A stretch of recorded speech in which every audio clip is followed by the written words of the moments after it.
आवश्यकता किस चीज़ की है? मुझे पता था धारा 144 लागू है।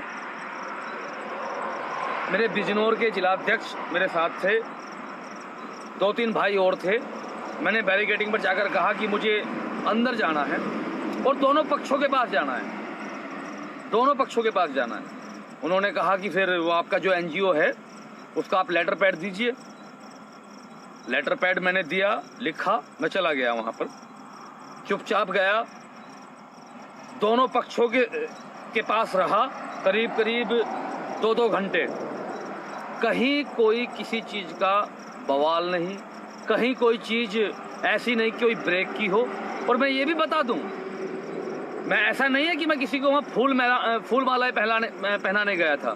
जिस चीज़ पर विरोध है उस चीज़ का विरोध जताने भी गया था, लेकिन तरीके के साथ गया था, हुज्जुम के साथ नहीं गया। सैकड़ों गाड़ियाँ, समर्थक जिंदाबाद मुर्दाबाद, जिंदाबाद मुर्दाबाद, ये करने की जरूरत नहीं है। हमें उस बच्ची को, जो बच्ची नहीं रही, उसको तो इंसाफ मिले जो उसका दोषी है। जो निर्दोष है वो कोई फंसे ना, ये हमारी प्राथमिकताएं हैं।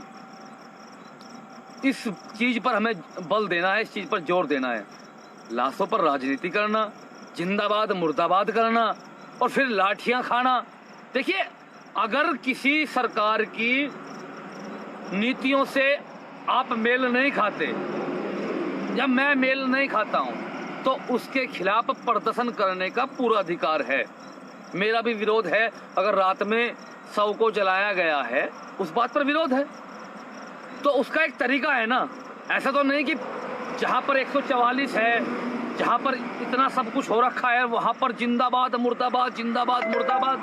प्रदर्शन करने के लिए बहुत जगह हैं, शांतिपूर्ण प्रदर्शन करने के लिए। मैं इसलिए आप सभी को बता रहा हूँ कि जो हाइप बनाया हुआ था कि लाठी चार्ज होता है, ये होता है, जाने नहीं देते, एंट्री बंद है, ये बंद है, तो ऐसा देखिए तरीका होता है। हमें, हमारा मेन मकसद क्या है कि जो उस बच्ची हमारे बीच नहीं रही, उसका एक्चुअल, उसके साथ गलत किसी ने किया, उसका दोषी कौन है। हमें हाइप नहीं करना है किसी चीज़ का। मैं शांतिपूर्वक गया, 4-5 घंटे वहाँ दोनों पक्षों के साथ रहा।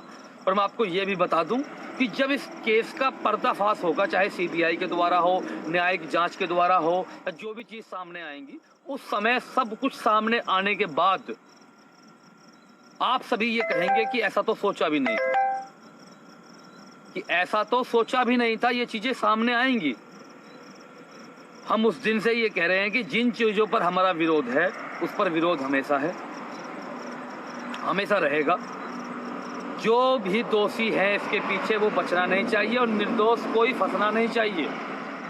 कुछ मीडिया ने इतना प्रोपोगंडा दिखाया है, इतना प्रोपोगंडा दिखाया है, मैं यहाँ आपको बता नहीं सकता हूँ। और वहाँ की एक्चुअल तस्वीर क्या है, वहाँ की एक्चुअल ग्राउंड वहाँ क्या है, वो तो वही इंसान बता सकता है जो वहाँ पहुँचा है, जो इन पर देखकर अपनी राय, अपनी टीवी स्क्रीन पर देखकर कोई अपनी राय नहीं बना रहा।